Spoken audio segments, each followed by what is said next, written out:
আবার একটি ছোট ভিডিও নিয়ে আপনাদের মাঝে উপস্থিত হয়েছি। অবশ্যই ভিডিওটি দেখলে অবশ্যই ভালো লাগবে। প্রথমে আমি একটা পরিবেশ আপনাদেরকে দেখাচ্ছি, সুন্দর একটি প্রাকৃতিক পরিবেশ, গার্ডেন সহ নিয়ে। কেমন লাগছে অবশ্যই জানাবেন, তারপরে আমি মূল ভিডিও ফিরে আসব। দেখুন কেমন লাগছে, ছোট্ট একটি গার্ডেন। আমরা এই গাছটির সাথে আমরা সকলেই চিনি বা পরিচিত আছি, বা আমরা সকলেই জানি। বেদানা গাছ নিয়ে আমি একটা কথা বলতে চাইছি, অবশ্যই শুনুন, ভালো লাগবে। ফাইনালি আমি কথা বলতে চাইছি, বাজার থেকে কিছুদিন আগে আমি 8 থেকে 9 মাস আগে আমি বেদানা সংগ্রহ করেছিলাম, কিন্তু খুব মোটা সাইজ। আমি কখনো দেখিনি এত মোটা বেদানা। আমি ইচ্ছা হলো যে এই বেদানা থেকে আমি চারা তৈরি করব। যেমনি ভাবা তেমনি কাজ, আমি শুরু করে দিয়েছিলাম চারা তৈরি করার জন্য। চারা তৈরি দিয়েছিলাম অনেক কটা বীজ থেকে, কিন্তু সব বীজ কনফার্ম হয়নি। সফলতার মধ্যে আমার 2টো বীজ কনফার্ম হয়েছিল। ফার্স্ট টাইম তো, সেই জন্য হয়তো ভুল হয়েছিল কিছু আইডিয়া। তা আপনারা চাইলে অবশ্যই আপনাদের ইচ্ছা মতো বেদানা থেকে চারা সংগ্রহ করতে পারেন। অবশ্যই দেখো, আমি চেষ্টা করেছি, অবশ্যই সফলতা পেয়েছি।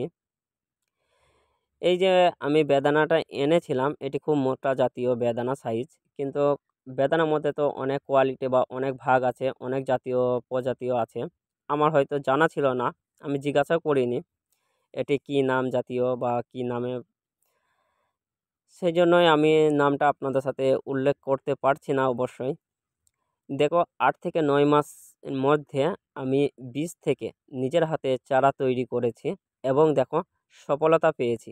কত সুন্দর দেখো গাছটি, আপনারা দেখেই বুঝতে পারছেন খুবই দুর্বলতার সাথে রয়েছে। দেখুন ফাইনালি আমি আপনাদেরকে দেখাচ্ছি একটি ছোট্ট গাছে, এবং কত সরু ডালে দেখো বেদানা ধরেছে, 3টে ফুল এসেছে।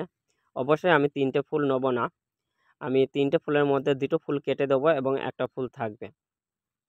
আপনারা অনেকেই চিনেন হয়তো পুরুষ ফুল এবং মহিলা ফুল কাকে বলে।